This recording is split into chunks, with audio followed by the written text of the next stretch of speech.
আসসালামু আলাইকুম। BD medicine 0709 এর পক্ষ থেকে আন্তরিক শুভেচ্ছা। আশা করি সবাই ভালো আছেন। আজ স্কয়ার ফার্মা লিমিটেডের একটি ঔষধ আরশো 300 ট্যাবলেটের রিভিউ নিয়ে হাজির হয়েছি। আরশো 300 ট্যাবলেটটি কী কী রোগের কাজ করে, খাওয়ার সঠিক নিয়ম কী, পার্শ্ব প্রতিক্রিয়া কী, গর্ভাবস্থায় এবং স্তন্যদানকারী মায়েরা খেতে পারবে কিনা, ঔষধটির বাজার দর কত, এ নিয়ে আজ A to Z আলোচনা করব। অবশ্যই ফুল ভিডিও দেখবেন, তাহলে অনেক কিছু জানতে ও শিখতে পারবেন। চলুন শুরু করি।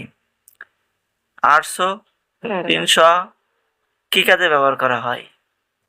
আরশো 300 মূলত লিভার ও পিত্তথলির কিছু রোগের চিকিৎসায় ব্যবহৃত হয় বা প্রধান কোলেস্টেরল দ্বারা গঠিত গল ব্লাডারের পাথর অর্থাৎ পিত্তথলির পাথর দূরীভূত করার কাজে ব্যবহার করা হয়ে থাকে।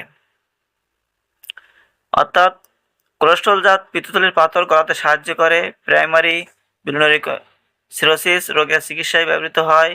গর্ভাবস্থায় আইসিপি, চুলকানি ও লিভারের সমস্যা উপসর্গ কমাতে ব্যবহার করা হয়। কিছু কিছু ক্ষেত্রে ফ্যাটি লিভারের চিকিৎসায় ব্যবহার করা হয়ে থাকে।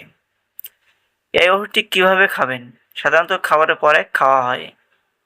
পিত্ত পাথরের দুর্বলীকরণের জন্য 8 থেকে 12 মিলিগ্রাম কেজি ওজন হিসাবে দিনে একবার বা একবার রাতে ডোজ হিসেবে বা বিভক্ত মাত্রা নেওয়া যাবে। এছাড়া প্রাইমারি বিলিয়ারি সিরোসিস রোগের ক্ষেত্রে 10 থেকে 15 mg কেজি ডে 2 থেকে 4টা বিভক্ত মাত্রায় নেওয়া যাবে। ডোজ রোগের ধরন, ওজন ও চিকিৎসকের পরামর্শ অনুযায়ী নির্ধারিত হয়। নিজে থেকে ডোজ পরিবর্তন বা বন্ধ করা উচিত নয়। এই ওষুধের কিছু পার্শ্ব প্রতিক্রিয়া আছে, সাধারণত সুসহনীয়, তারপরেও ডায়রিয়া, পেট ব্যথা, বমি বমি ভাব, বদহজম, মাথা ঘোরা, খুব কম ক্ষেত্রে ত্বকের র্যাশ দেখা দিতে পারে। সাধারণত এমন পার্শ্ব প্রতিক্রিয়া খুবই কম রোগীর ক্ষেত্রে হয়ে থাকে। যদি আপনার ক্ষেত্রে এমনটা হয়, আপনি ওষুধটি সেবন বন্ধ করবেন অথবা আপনার চিকিৎসকের পরামর্শ গ্রহণ করবেন।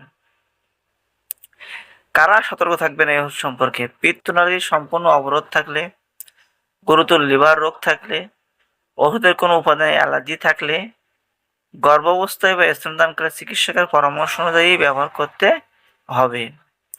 দেখতেই পাচ্ছেন বাজারে সেম ডিজাইনের সেম কোয়ালিটির ওষুধটি পেয়ে যাবেন এবং 2026 সালে প্রতি পিস 800-300 ট্যাবলেটের দাম 25 টাকা।